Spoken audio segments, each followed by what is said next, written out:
Good morning, Hank. Welcome into the Blitz. How you doing, man? Hey, good morning, Martin. I'm doing good. How are you? Doing well, doing well. Hey, you over that cold from last week? Hey, I think so. Thank goodness. That thing was bad. Man, summer colds are like the worst, in my opinion. So it doesn't feel right to get sick in the summer like that. glad that you're feeling better. Thanks.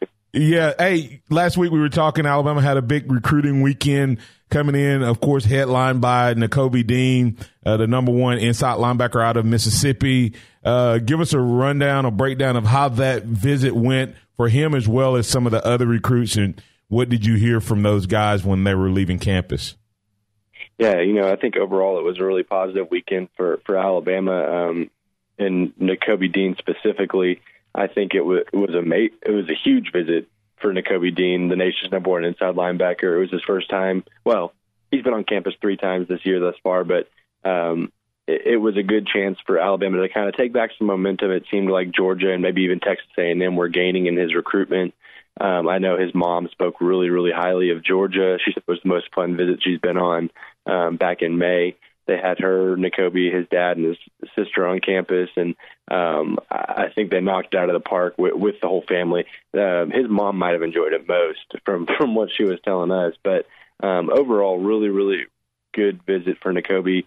I know some people are kind of worried that he's taking his official visit in June and not in the fall, but I don't think that really matters. He's not that far away from Tuscaloosa. I would still anticipate him to visit Alabama again in the fall for a game. So I don't think that's a big deal there. And then really big note on Nakobe Dean is he's actually coming back to campus this weekend, according to his mom, on Saturday with his teammates from Horn Lake. So they'll have Nakobe Dean on campus 2 weekends in a row prior to the dead period. So that's a big deal. And as far as the other visits, I think kind of like Nakobe Dean, I mean, from who we've talked to and what we've heard, I mean, it sounds like it went really well. They had the number one safety in the country in Daxton Hill on campus. That was a major visit. He's probably one of the biggest targets remaining on the board. He was with his family. He spent 2 days on campus. He and his dad raved about the visit. He said Bama's recruiting him the hardest, and he's really high on them. So he's certainly one to watch. DeMarvin Leal, the 4-star defensive tackle, Texas A&M commit, by all accounts had a good visit. He doesn't really talk, so we haven't gotten an interview with him, but we're working on that. And then another big visit that could potentially result in a commitment in the near future is 4-star receiver John Mechie. He was down from Maryland. He's a guy we've kind of been talking about the last couple of weeks as a potential guy that could jump on board in the class. And then, of course, 4-star tight end Jaleel Billingsley, who's not really a guy we've talked about much, but he did get an offer in late May. He had Florida as his leader. It looked like he was on the brink of committing to Florida. Hasn't done it yet. Took an official visit to Alabama and named Alabama his leader. So he's another guy we could see maybe jump on board in the class in the next 2 weeks. So I think as far as positive momentum from an official visitors weekend, I don't think you can ask for much more than what happened last weekend in Tuscaloosa. All right. That's Hank South, 247 Sports, Bama Online recruiting analyst, giving us a breakdown of Alabama's big official visit weekend. I'm sure they have another one coming up. We'll talk about that as we end the show. But let's bring in Pat with his question. Pat, you're on with the Blitz. What's on your mind? Good morning, fellas. I wanted to talk about current recruits. How many of the current class, as I think there's 15 or so, somewhere along that number, how many of them do you not expect to sign with Alabama when pen meets the paper and the fax machine starts rolling in February?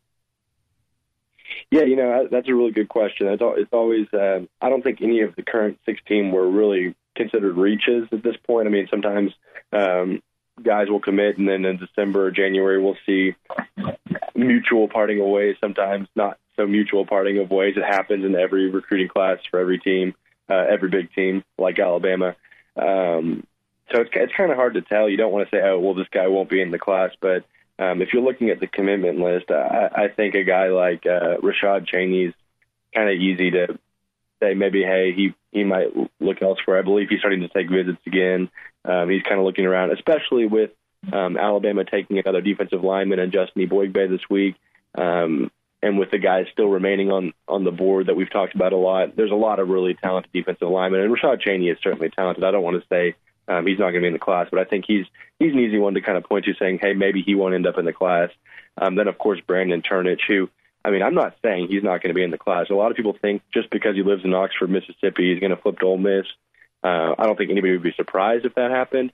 But Brandon Turnich has said nothing but positive things about Alabama. He told us last week that he feels better about his commitment with Alabama now than he did when he committed. But I think he's another one you could say, hey, maybe he decides to take a step back. But other than that, it's really hard to kind of pinpoint guys that you could say aren't going to be in the class, because all these guys are pretty firm. All right. Thanks, Pat. And one more question, and I'll let you go, is where do you see the number of 5 stars in this class? Do you see it at above 8 or below 8? And I'm thinking somewhere around 27 total. Yeah. That's a good question. I think, the way the trajectory it's on right now, I don't think 8 is a reach at all. I think that's a good over-under. I mean, it's hard to predict at this point, but I think Bama will kind of get to that mark where it was at in 2017 as far as 5 stars. The way it's looking like right now, I would say under, just to be safe. I mean, over 8 5 stars is a huge number. But 8 would be great. Right. Hey, have a blessed day, Hank. And I'm headed to New York City by a 42-foot sailboat, so I'll be gone for 3 weeks. Y'all have a blessed day. All right, Bye-bye. thanks, Pat. Be safe. All right, that's Pat. Got a question from Robert Saucier, Hank, and this is kind of a general question. See if you're hearing anything. A lot of new coaches in the SEC, but none more than Alabama. Have you seen anything like? I mean, to me, it seems like this new coaching staff that Alabama has, just what they've been able to do in the short time period that they've been recruiting. Have you seen coaches at any staff anywhere make that type of impact, new or veteran? I haven't, no. I think you see other coaches join staffs around the SEC, like maybe 1 or 2 coaches that kind of make noise on the recruiting trail. But as far as a collective effort, I mean, you look at guys like, Brent Key, who's not a new member of the staff, but he's really taken a step forward in recruiting. Not that he was a bad recruiter before that, but he's really done well recruiting this spring. Josh Gaddis, Jeff Banks, Carl Scott, we haven't seen Carl Scott land a commitment yet, but I think that might not be too far off with the guys he's going after. With this weekend coming up, I think we'll start to see him make some noise on the recruiting trail. I said Josh Gaddis, obviously he was responsible for Justin Eboigbe, Jeff Banks, who guys just love. That was at Texas A&M. Craig Kuligowski, we haven't heard his name too much, but he's another guy that I think recruits are really enjoying getting to know. And then, of course, the guys that have always been the strong recruiters, Tosh Lupoi. He's still Tosh Lupoi. Brent Key, like I said.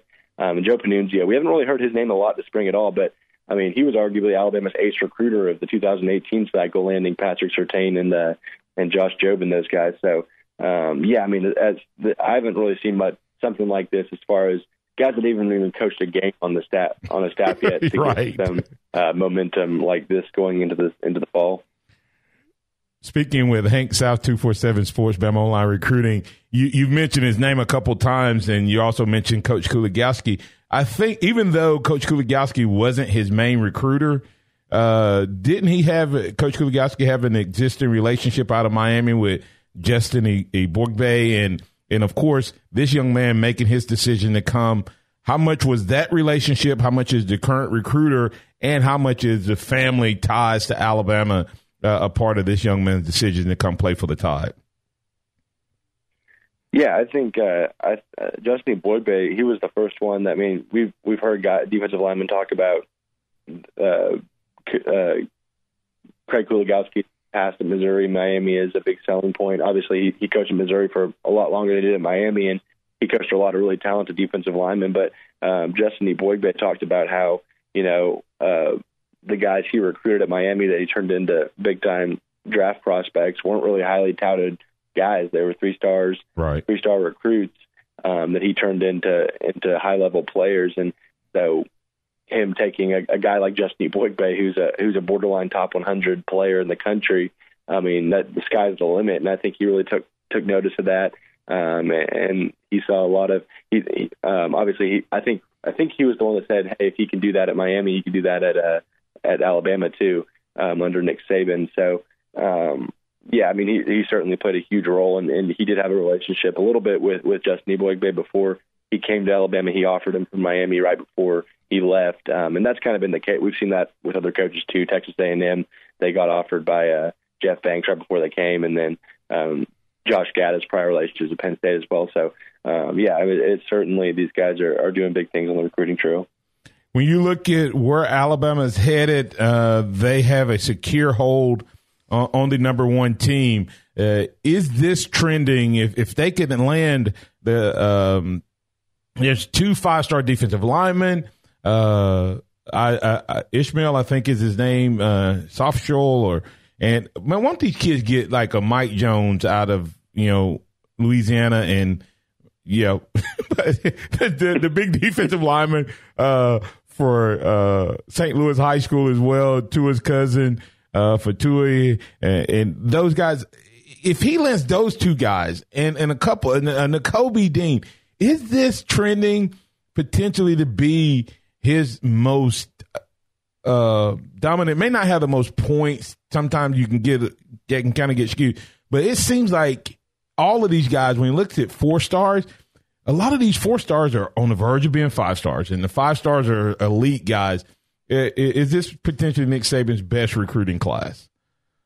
I mean, if it closes, trending, I mean, I wouldn't disagree with that assessment. I mean, it's especially with, like you said, with guys that are borderline. I mean, Antonio Alfano, I think, will make a strong case to be a 5-star. I think Amari Kite will make a strong case to be a 5-star when all is said and done.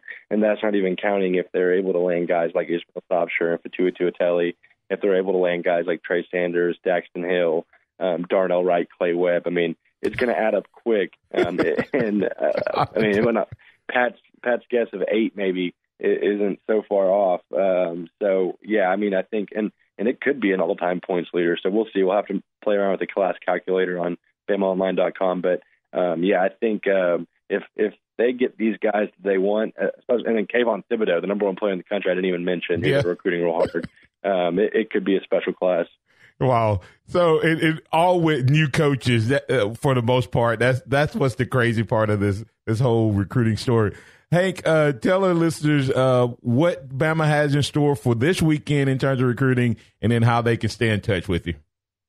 Yeah, this weekend will probably. I mean, it's the last weekend before the dead period goes into effect for a month. So there's going to be a lot of big names on campus. Like I said, Nakobe Dean's coming back. Clay Webb will be on campus. There's going to be multiple 5-stars in both the 2019 and 2020 class for the Champions Cookout on Friday, and then they have a camp on Saturday that they'll still have visitors for. So definitely worth signing up. It's going to be a lot of coverage the next few days.